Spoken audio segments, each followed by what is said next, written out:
Bonjour à tous. Donc, merci d'être là. Donc, je me présente. Donc, moi, je m'appelle Sébastien Mouret. Je suis le fondateur de ScreenAct. Alors, ScreenAct, en fait, c'est un objectif. C'est parti d'un constat qu'on a constaté au niveau de la recherche clinique, qui consiste à voir en fait qu'il y a aujourd'hui il y a un vrai problème dans l'accès des traitements aux innovations thérapeutiques, tout simplement parce qu'il va y avoir une vraie difficulté. Notamment, nous, en fait, notre objectif, et c'est vraiment quelque chose qu'on a voulu faire depuis déjà quelques années maintenant, c'est de vouloir garantir un accès plus égalitaire et plus large, vraiment, à l'innovation aux essais cliniques.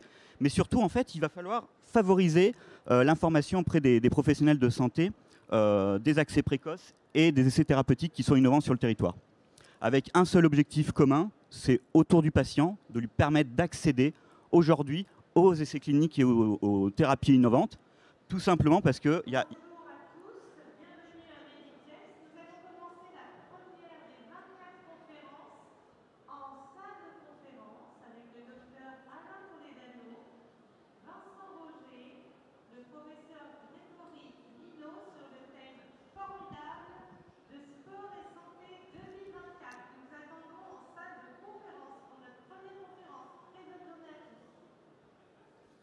Bien.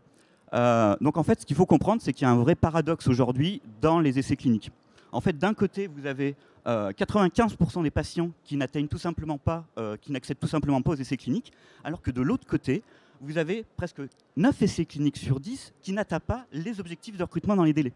Ça veut dire que d'un côté, vous avez de plus en plus d'essais cliniques qui veulent recruter des patients, et de l'autre, vous avez de plus en plus de malades qui n'y accèdent tout simplement pas. Alors on s'est posé la question, bien évidemment, mais pourquoi est-ce qu'il y a vraiment cette dichotomie et qui représente quand même un enjeu sociétal majeur pour les patients avec une perte de chance, hein. Quand vous n'avez pas accès à des traitements innovants, c'est quand même assez incroyable, et des conséquences surtout économiques, puisque retarder un essai clinique, ça coûte extrêmement cher, ça retarde des accès au marché, et donc ça retarde aussi la proposition d'avoir des médicaments innovants.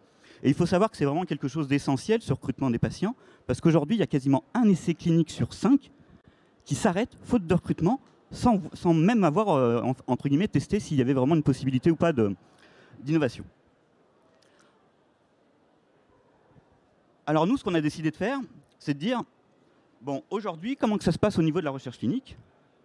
Aujourd'hui, en fait, quand il y a un essai clinique est validé dans un établissement, ça passe par la recherche clinique qui va partir de ce qu'on appelle les critères d'éligibilité. Les critères d'éligibilité, c'est quel est le type de maladie, le stade de la maladie, enfin voilà, des critères qui sont assez spécifiques.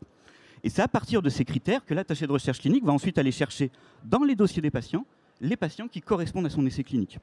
Et c'est là, en fait, d'où vient un problème majeur, c'est qu'on part systématiquement pour du nombre de patients qui sont éligibles à un essai clinique. Et nous, on s'est dit non, il ne faut pas faire comme ça, il faut faire l'inverse. Nous, ce qu'on veut faire, c'est au contraire partir des caractéristiques du patient et ensuite lui trouver tous les essais cliniques auxquels il peut évidemment correspondre. Et ça, effectivement, ça change complètement le dogme et ça permet surtout de dire de ne pas réfléchir en termes de nombre d'essais pour de nombre de patients pour un essai clinique, mais plutôt de savoir quels sont les essais cliniques auxquels je peux participer. Parce qu'il ne faut pas croire, mais il n'y a pas que des essais cliniques dans lesquels on va essayer des nouveaux médicaments. Parfois, c'est simplement témoigner de sa maladie. Parfois, c'est simplement donner un bout de sa tumeur pour faire avancer la recherche. Donc des fois, c'est même au contraire. Les patients qui sont bien pris en charge avec des traitements standards, qui au contraire pourraient participer et faire bénéficier de données, et donc forcément d'améliorer toute cette partie essais cliniques. Alors, quand on a interrogé les professionnels de santé en disant « mais est-ce que c'est la bonne méthode? Qu'est-ce qui freine finalement ces résultats aux inclusions ?»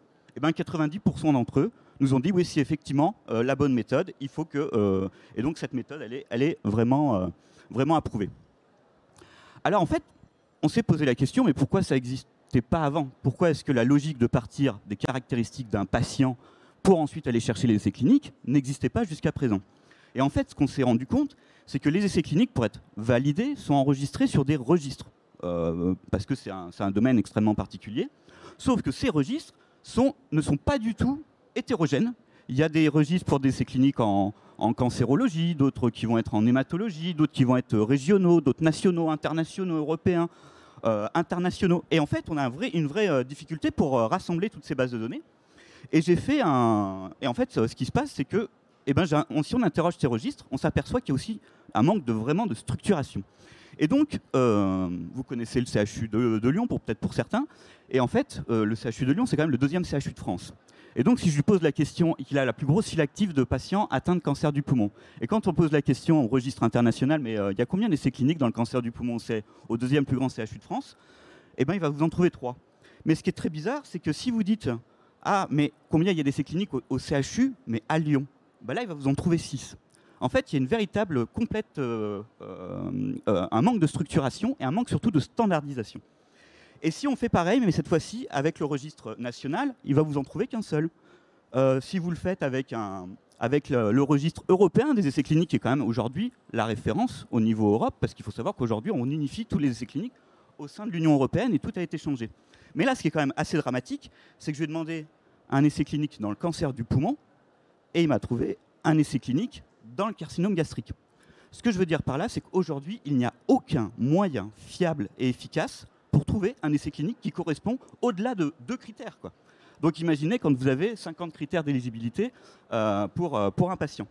Donc nous, ce qu'on a fait, on a traité, donc en fait, on est parti de ces bases qui sont non structurées, qui sont des gros fichiers PDF, et auxquels on a fait appel à l'intelligence artificielle pour déjà, dans un premier temps, harmoniser, parce qu'en fait, l'un des gros problèmes, c'est que chacun y va de son petit nom. C'est-à-dire que vous allez avoir des centres, le centre Gustave Roussy qui est proche d'ici, qui va s'appeler IGR parce que c'est son acronyme. Vous allez avoir au centre de lutte contre le cancer, CHU François Mitterrand, CHU de Dijon, vous allez au centre hospitalier. Et donc du coup, ça dilue complètement les informations et c'est pas du tout standardisé, contrairement à ce que nous on fait avec nos entreprises et notre numéro de tirette qui permettrait de nous identifier. Donc chacun y va de sa dénomination. Donc là, on a un premier algorithme qui va uniformiser tout ça. Ensuite, on a un deuxième algorithme qui est plutôt là pour le coup de l'intelligence artificielle, on va dire traditionnelle, qui lie les vocabulaires qu'il y a au niveau des essais cliniques. Et donc qui permet d'avoir une lecture automatisée et traitement du langage. Et puis un troisième algorithme qui va cette fois-ci organiser les essais cliniques en fonction de la pertinence de la requête qu'on a demandée. Et donc ça nous permet, avec quelques touches, quelques validations de critères, de pouvoir avoir vraiment une base complètement structurée, homogène et surtout facilement requêtable, multi-requêtable. Donc on peut mettre une histologie, un stade, et vous aurez clairement le bon essai clinique qui correspond. Donc c'est ce qu'on a fait avec donc, une interface, en fait, grâce à cette base de données qui est maintenant hyper structurée, on a créé 3 interfaces. On a créé une interface à destination, bien évidemment, des professionnels de santé pour qu'ils puissent rapidement et facilement trouver un essai clinique pour leurs patients. Ça permet également au niveau des investigateurs de pouvoir se connecter sur notre plateforme et de mettre à jour automatiquement son essai clinique, parce que ça aussi, le fait d'avoir des registres un petit peu dans tous les sens, c'est aussi une problématique de mise à jour. Donc là, l'avantage, c'est que dès qu'il a un changement de protocole ou qu'il y a une fermeture d'essai clinique, il pourra très rapidement faire des modifications sur la plateforme, simplement parce qu'en plus, il aura besoin d'accéder à rien, parce que nous, on sait quels sont les essais cliniques auxquels il a accès. Ensuite, dans un deuxième temps, c'est pour le patient. Mais le patient, il n'a pas forcément le vocabulaire médical, il n'a pas forcément la connaissance et la compréhension d'un essai clinique qui va être extrêmement compliqué pour lui. Et donc, dans cette interface, en fait, on a créé une interface pour l'accompagner, pour identifier déjà à travers des mots simples, pour identifier des caractéristiques médicales et cliniques, mais également avec clairement les fichiers sur lesquels il va pouvoir trouver ces informations.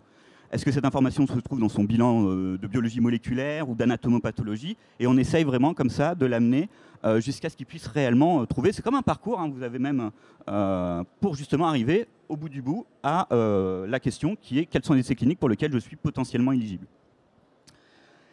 Et puis, dernière chose, cette fois-ci c'est à destination des laboratoires pharmaceutiques, parce qu'il ne faut pas l'oublier, qui a besoin réellement, l'enjeu économique le plus important, c'est évidemment pour les industries pharmaceutiques d'accélérer leurs essais cliniques.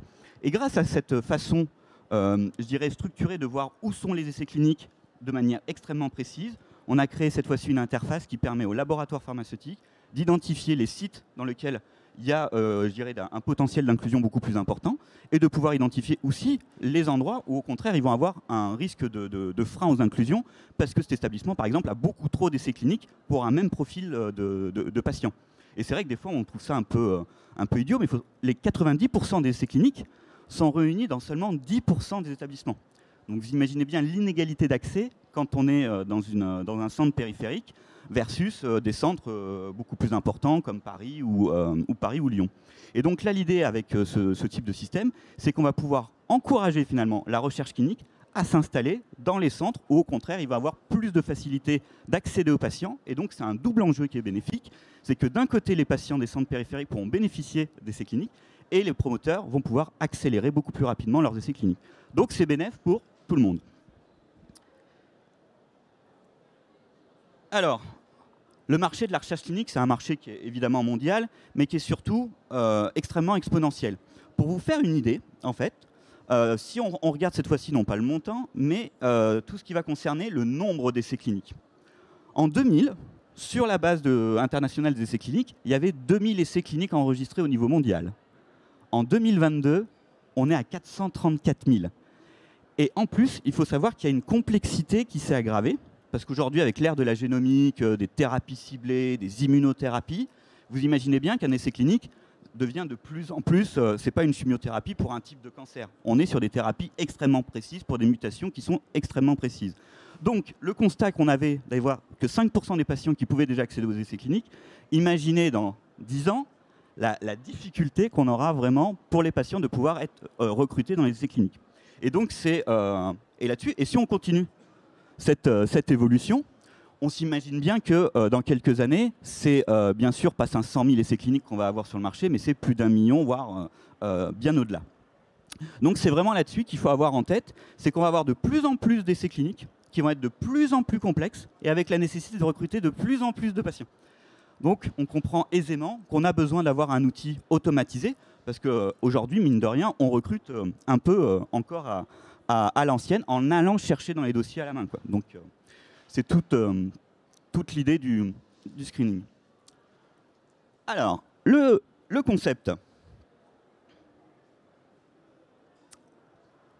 Donc le concept, dans un côté, on répond à un enjeu qui est sociétal, rendre accessibles les innovations thérapeutiques auprès de patients à travers une plateforme qui permet aux patients d'arriver à pouvoir enregistrer ses données son profil, en fait, son profil de maladie, d'identifier lui-même des essais cliniques et pouvoir éventuellement les proposer à son médecin. Mais surtout, c'est que ça va permettre demain d'avoir des patients qui disent « moi, je veux participer à la recherche ».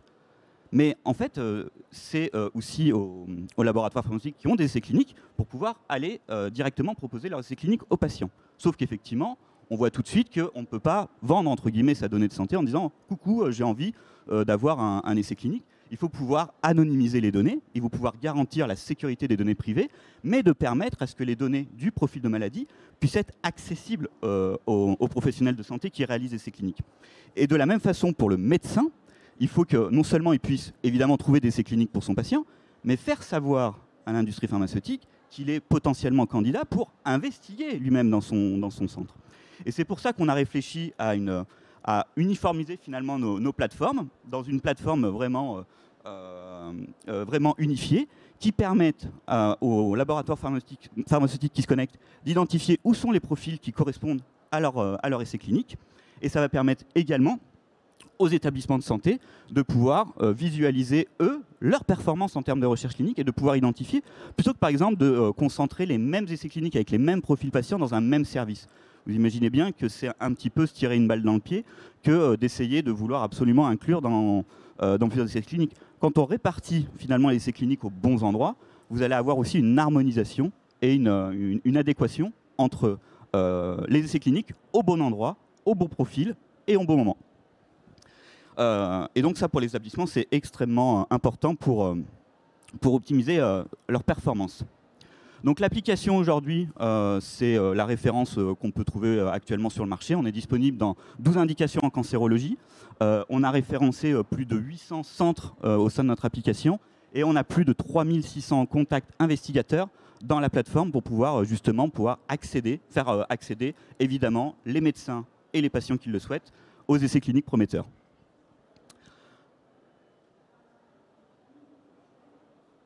En ce qui concerne les patients, donc ça a été une version qui est en cours de production qui va être lancée tout prochainement.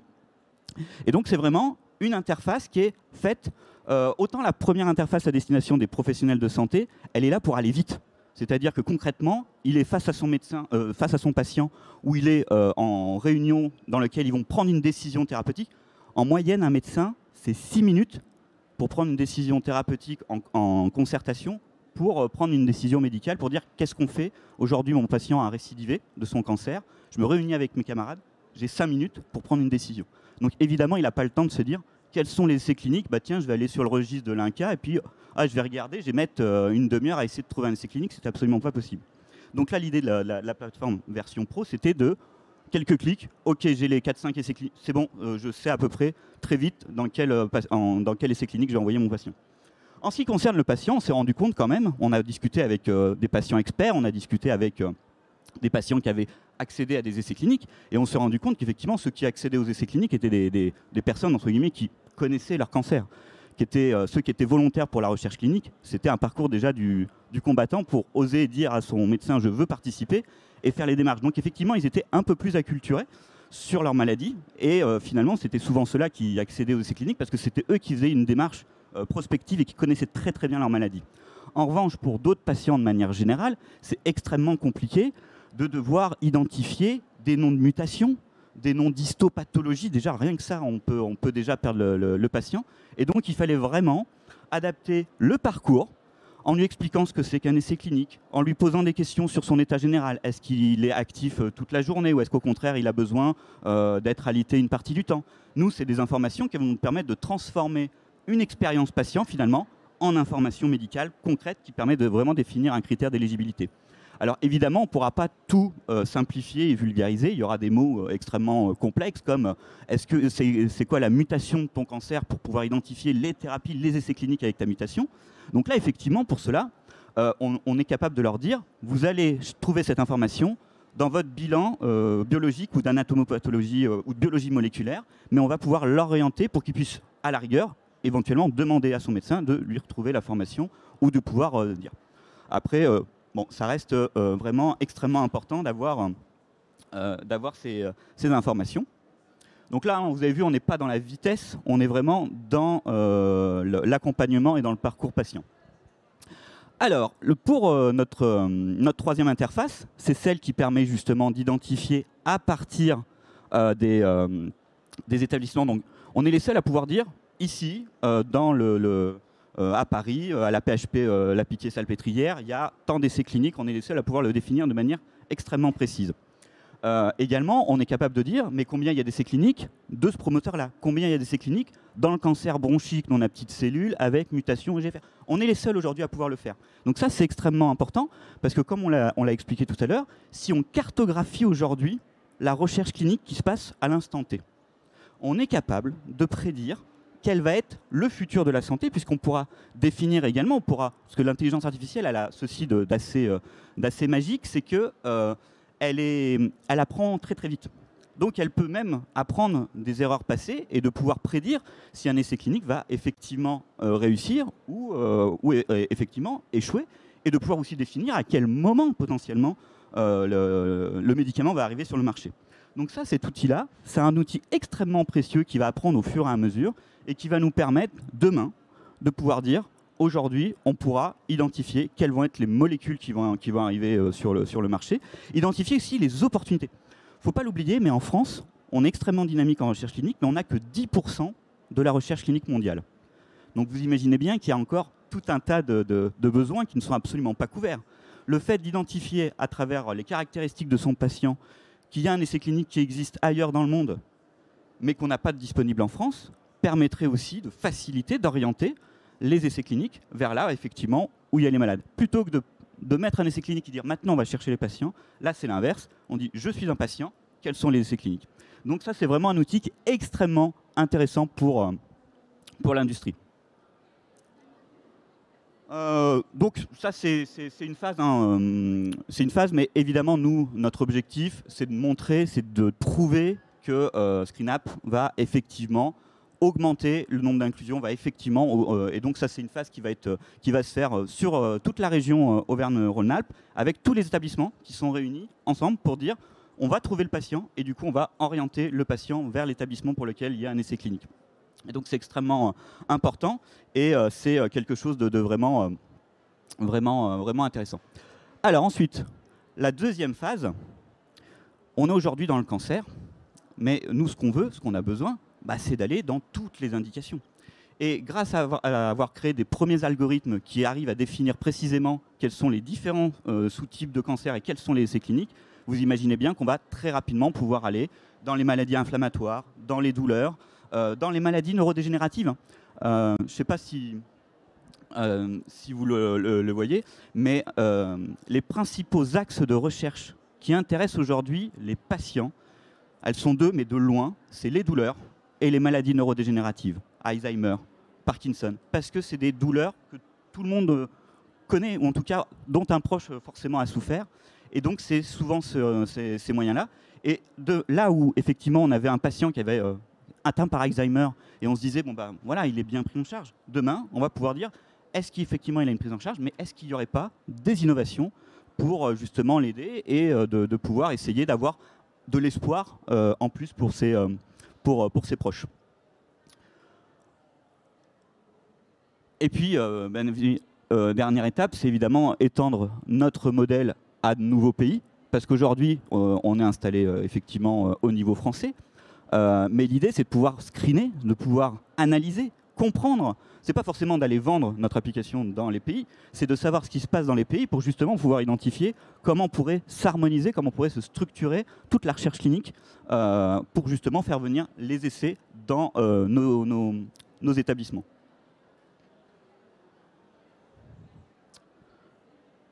Voilà, donc j'avais laissé voilà, un petit quart d'heure qui était lié aux questions. Donc allez-y. Bonjour, je suis représentant de patients et puis j'étais directeur d'une association de patients. Moi, je travaille dans les maladies inflammatoires chroniques de l'intestin. Donc, il y a un peu moins d'urgence que dans la cancéro. Mais ce que je trouve un petit peu dommage dans votre solution, c'est justement ce passage, enfin à un certain moment, par le médecin, quand le patient veut s'informer. Enfin, il a trouvé un essai, mais il faut peut-être aller plus loin. Nous, on a monté un truc comme ça, uniquement pour la maladie de Crohn et rectocolite hémorragique. Mais il y a un minimum de critères d'éligibilité où le patient va pouvoir se reconnaître quand même, avec un numéro de téléphone après où il peut compléter. Et deuxième chose, parce que c'est bien, moi j'ai vécu le temps où suivant, vous alliez à droite, chef de service, même maladie, à droite ou à gauche, là vous étiez mort et là vous aviez un essai clinique à disposition et vous continuez à vivre. Bon, donc pour les pathologies, donc aujourd'hui c'est essentiel. Et puis deuxième chose, au moins parce que ce que vous créez là pour les patients, c'est de l'espoir. Hein, on est bien d'accord, si on ne connaît pas l'essai clinique, il y a une perte de chance, vous l'avez très bien dit, et je pense que c'est l'essentiel dans votre appli. Mais il faut savoir aussi si l'essai va être ouvert aux personnes qui ne font pas partie de la file active, etc., dès le départ, parce que ce n'est pas la peine de créer du faux espoir sur l'éligibilité.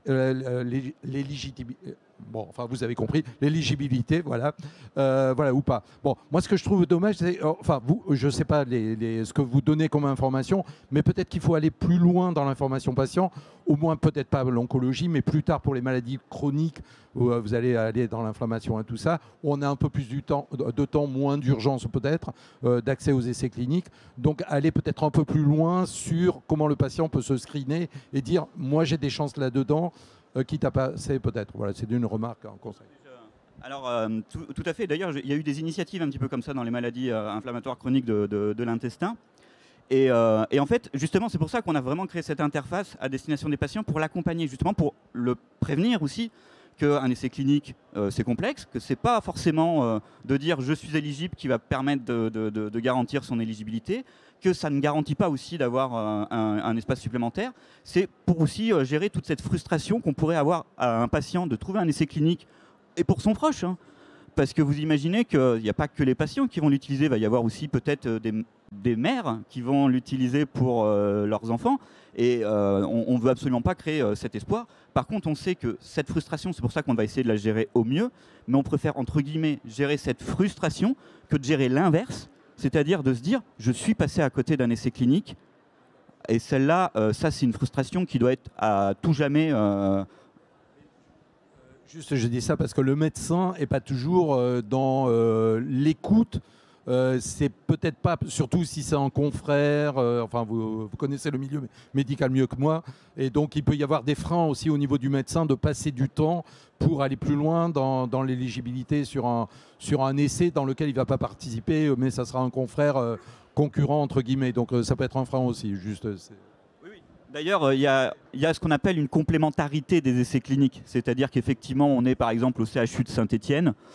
Évidemment, on va pas avoir si on a les mêmes essais cliniques qu'au CHU de Lyon, il n'y a aucune raison pour que le CHU de Saint-Étienne envoie ses patients au CHU de Lyon pour un essai clinique qu'il a. Par contre, en revanche, la complémentarité est très utile au niveau des établissements parce que ça voudrait donc dire que le CHU de Saint-Étienne, qui va envoyer un patient, donc qui va effectivement sortir de sa cohorte, de sa prise en charge, parce qu'on pourrait aussi penser que loin de moi évidemment de perdre un patient au profit d'un essai clinique, évidemment ça n'existe pas, mais au contraire là ça permettrait aux établissements de se dire bah voilà, tu m'envoies tes patients dans mon essai clinique et moi j'envoie mes patients dans ton essai clinique. Donc il y a une vraie complémentarité aujourd'hui à utiliser ce type d'application. Et pour être tout à fait franc, il n'y a aucun médecin qui m'ont répondu bah non, effectivement, à partir du moment où il y aurait un essai clinique éligible, on va regarder son éligibilité. Si le patient le demande, on va regarder, effectivement, on va pouvoir discuter avec lui. Mais c'est justement de rapprocher, parce que c'est un peu encore tabou pour beaucoup de médecins, de se dire les essais cliniques, ce n'est pas pour moi. Parce que c'est réservé à des professeurs, c'est réservé. Et il y en a, tout simplement, ils ne s'intéressent même pas. Exactement. C'est aussi de montrer, et on l'a vu avec certains médecins, ah mais je ne pensais pas qu'il y avait autant d'essais cliniques sur la qualité de vie, sur des nouveaux outils, des nouveaux stylos pour le diabète, de la réalité virtuelle pour soulager les patients en termes de douleurs chroniques. Et quand ils s'aperçoivent de ça, ils se disent ah mais oui, il y a des essais cliniques avec des super grosses molécules, de la protonthérapie, enfin des choses extrêmement fortes, mais vous avez pratiquement la moitié des essais cliniques qui correspondent sur entre guillemets, sur de l'amélioration, même sur des schémas thérapeutiques qui permettraient de prendre moins de médicaments. Donc on est des fois sur tout simplement une stratégie qui permet à tout le monde de bénéficier d'un essai clinique, y compris ceux qui ont une très bonne prise en charge et auxquels avant on ne pensait absolument jamais. Alors vous avez des essais cliniques, moi j'en ai un en tête, sur un biomarqueur qui permettrait de prédire la récidive du cancer avant de la rendre visible au scanner, ce qui serait quand même un truc assez génial. Et en fait, ils ont ouvert cette étude dans tous les cancers. Quelle que soit l'histologie, c'était pas grave à partir du moment où vous étiez malade et pris en charge dans le cadre d'un cancer, quel que soit le traitement que vous preniez. Ils devaient inclure 400 patients, ils ont mis 3 ans. Alors qu'en réalité, c'est un essai clinique qui aurait dû prendre quelques mois, au moins en termes d'inclusion. Et là, ils viennent tout juste de finir l'inclusion, donc maintenant, il faut passer à l'analyse des données. Donc je ne vous raconte pas, voilà, on aura un super biomarqueur, alors que techniquement, ça aurait dû se faire en quelques semaines, quelques mois. Donc ça, c'est vraiment un exemple donné. Alors, je parle d'autres questions ?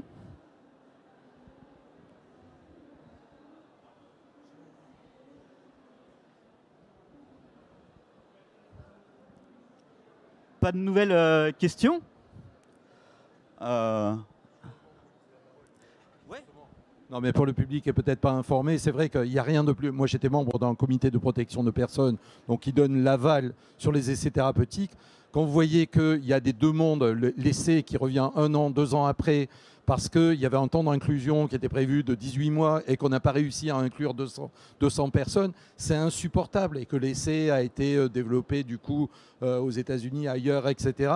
C'est insupportable que les patients français, vous parliez de cancer du poumon à petites cellules, moi j'ai travaillé dessus pendant des années, mais qu'on n'arrivait pas à trouver alors qu'il suffisait de téléphoner au service pour leur dire, moi je me suis permis, en tant que je n'aurais pas dû, hein, mais de téléphoner à des profs que je connaissais, enfin des chefs de service, pour leur dire, attendez, il y a cet essai-là, mais pourquoi on n'arrive pas à recruter quoi.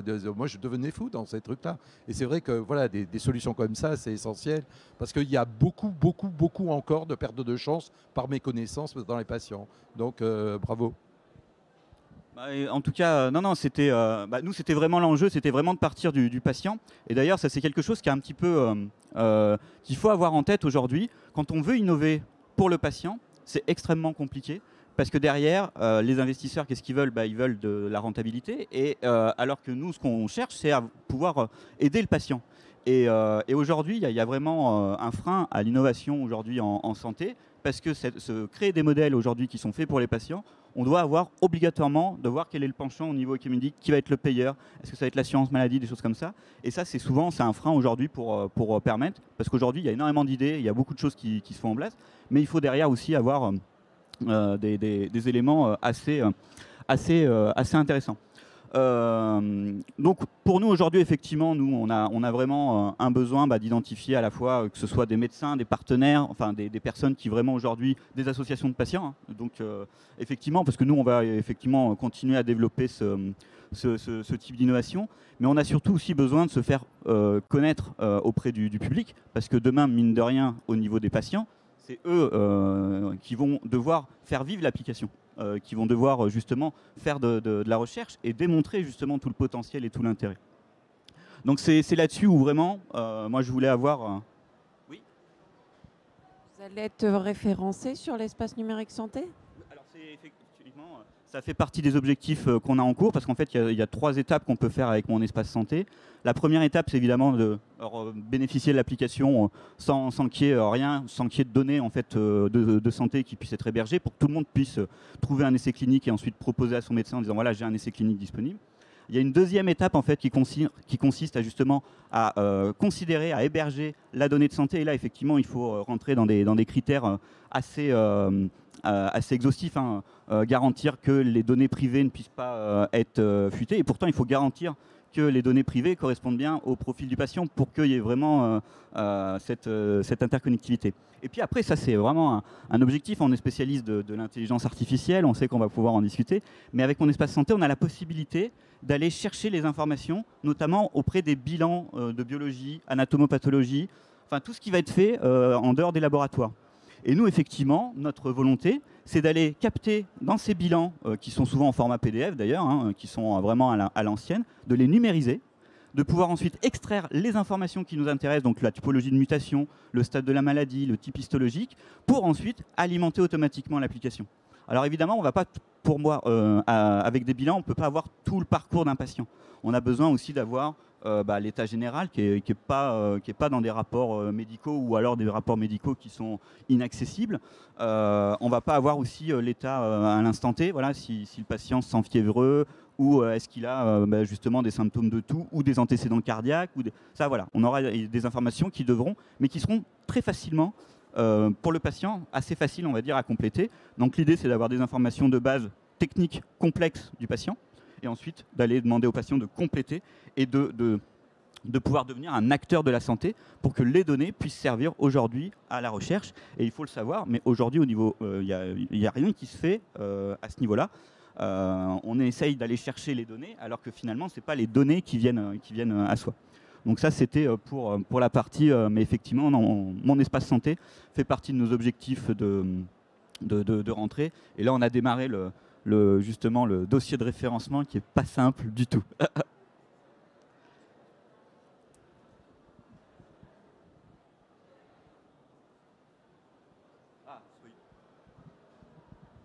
Bonjour.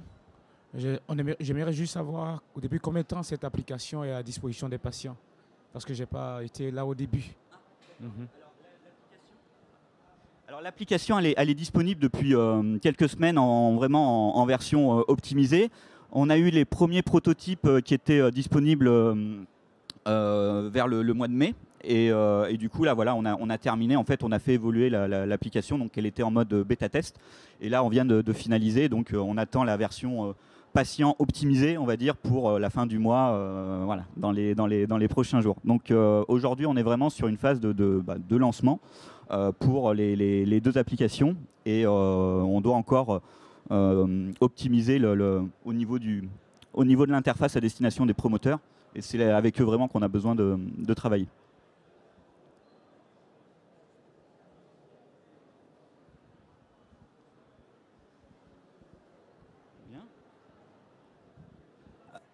Est-ce que vous voulez qu'on fasse une petite démonstration? Justement, vous pouvez y aller. En fait, vous allez sur screenact.fr. Vous pouvez y aller sur vos mobiles. Hein. Ça peut être justement un bel enjeu. Donc, vous allez comprendre un petit peu comment ça fonctionne. Vous avez en fait un petit onglet là qui qui apparaît où vous avez une application à destination des professionnels et une application à destination des patients.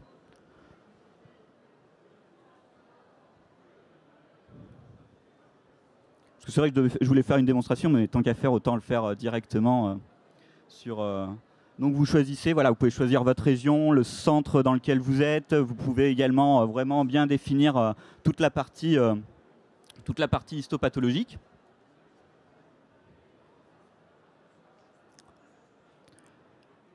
Et donc pour les professionnels de santé, hein, alors ça peut être voilà, n'importe quel professionnel de santé, la version pro va vraiment vous permettre d'accéder à des informations complémentaires que vous n'avez pas avec l'application patient.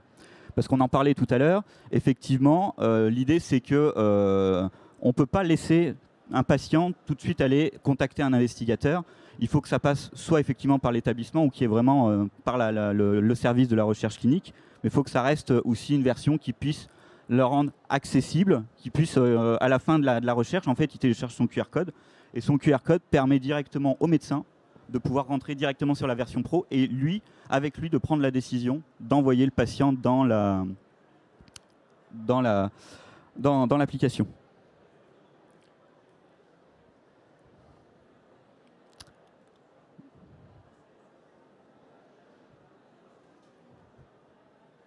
Donc allez-y, faites-moi des retours justement, peut-être que ça peut être bien.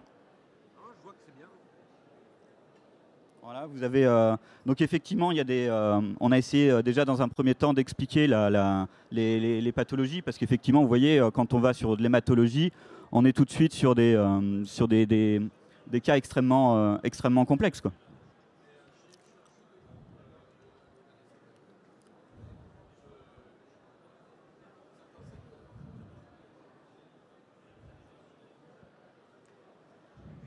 Bon, merci.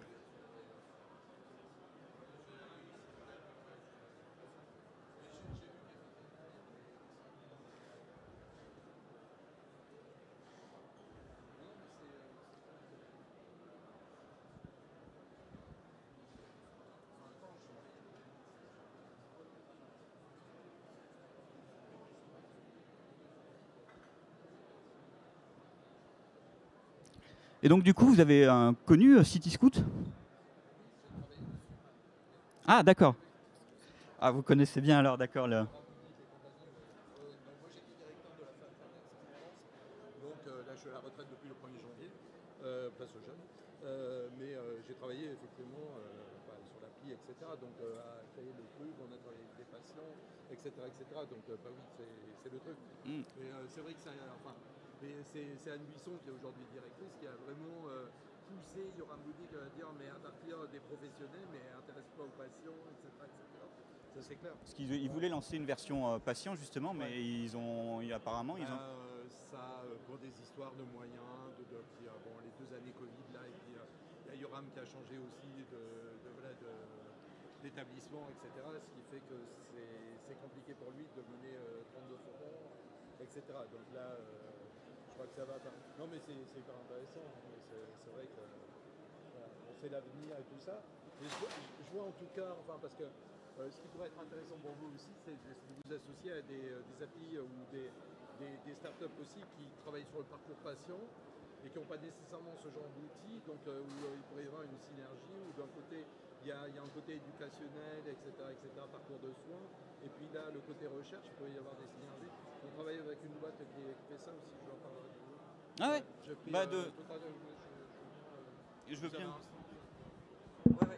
Alors, moi j'ai pas eu le temps d'avoir des